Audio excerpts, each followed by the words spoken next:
नमस्कार, मैं रहबर सेबारी।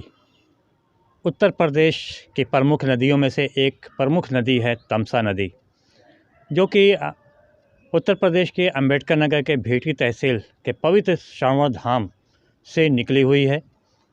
उस पवित्र श्रवण धाम में मढ़ा और बिसुही नदी के संगम से निकली ये तमसा नदी मौजूदा समय में अपने अस्तित्व को बचाने में लगी हुई है। अम्बेडकर नगर में लगभग 65 किलोमीटर की लंबाई में फैली हुई ये तमसा नदी अम्बेडकर नगर से निकलकर ये जलालपुर होती हुई आजमगढ़ चली गई है। नदियों को प्रदूषण मुक्त करने, नदियों की साफ़ सफाई करने, नदियों का अस्तित्व बनाए रखने के लिए तमाम प्रकार की योजनाएं केंद्र व प्रदेश सरकार द्वारा संचालित तो की जा रही हैं, लेकिन वास्तविकता ये है कि इन योजनाओं का इस नदी पर अब तक कोई असर ही नहीं पड़ा। नतीजा ये है कि ये नदी मौजूदा समय में अपने अस्तित्व को बचाने में लगी हुई है।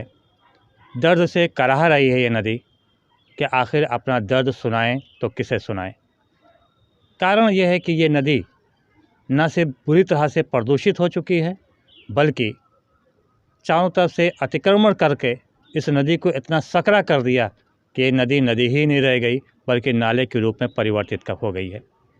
आप खुद देखिए कि आखिर इस नदी का मौके पर क्या हाल है। नदी इस कदर पूरे में चारों तरफ से अतिक्रमण लोगों ने कर रखा है इस नदी को।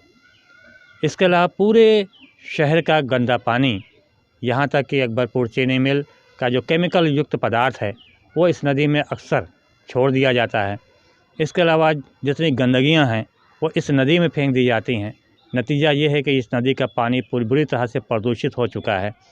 अक्सर ऐसा देखा भी जाता है कि मछलियाँ मर जाती हैं और नदी पर उतराती रहती हैं, लेकिन इस नदी की तरफ किसी की भी निगाह अब तक नहीं पड़ सकी है।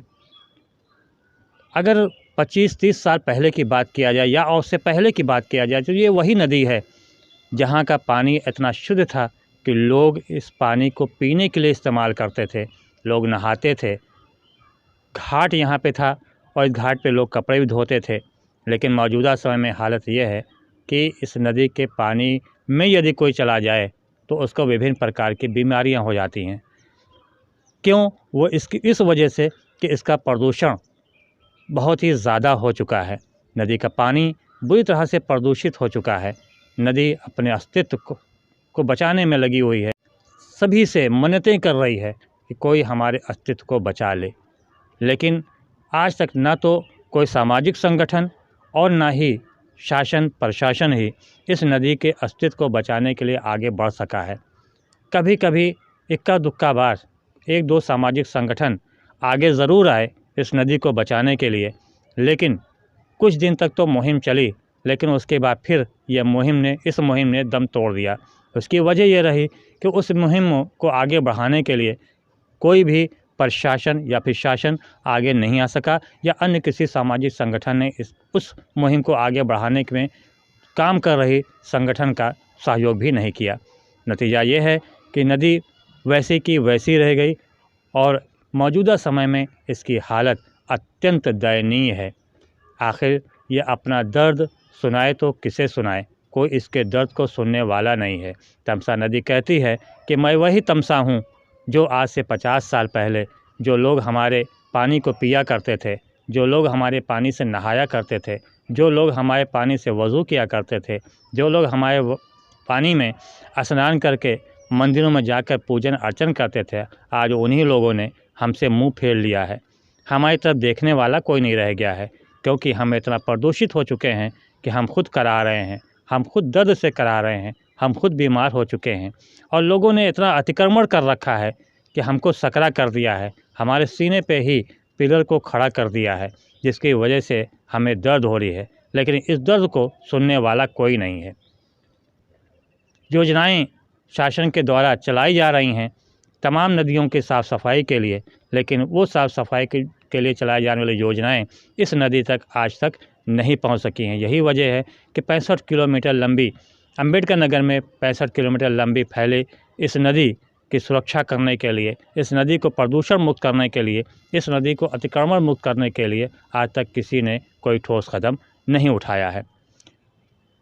आज अगर देखें तो कभी कभी ऐसा भी होता है, उस समय आंखें छलक उठती हैं जब इसी नदी के गंदे पानी में मछलियां मरकर उतराती रहती हैं।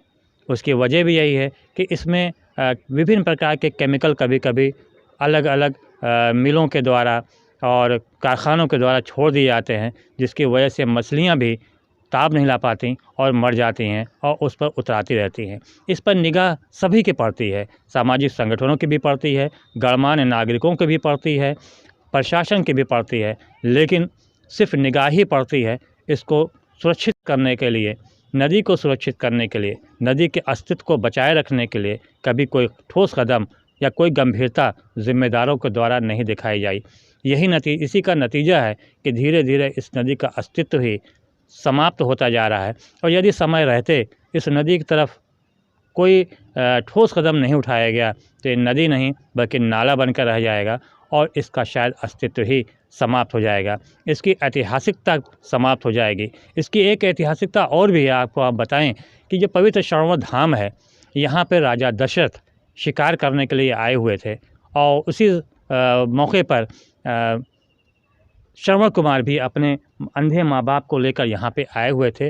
और जब वो इस संगम से, जो मढ़ा और बिसुही नदी का संगम है, जहाँ से ये तमसा नदी निकली हुई है, उस संगम से वो पानी निकाल रहे थे अपने माँ बाप को पिलाने के लिए, उसी समय राजा दशरथ का तीर चला और जो कि श्रवण कुमार के सीने में जा लगा और उनकी मौत हो गई थी।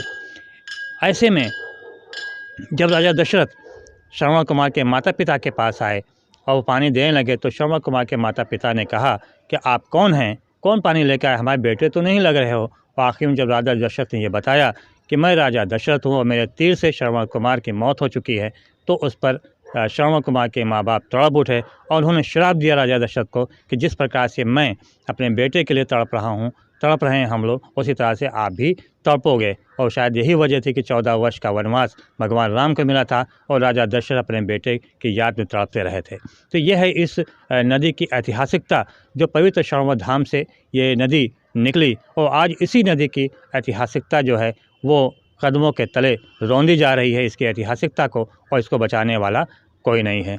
तो दोस्तों, अगर आपको हमारी वीडियो पसंद आया हो तो ज़्यादा से ज़्यादा लाइक कीजिएगा, शेयर कीजिएगा, कमेंट कीजिएगा और जो लोग हमारे चैनल पर नए आए हैं वो लोग सब्सक्राइब ज़रूर से ज़रूर कीजिएगा। बहुत बहुत धन्यवाद। जय हिंद, जय भारत।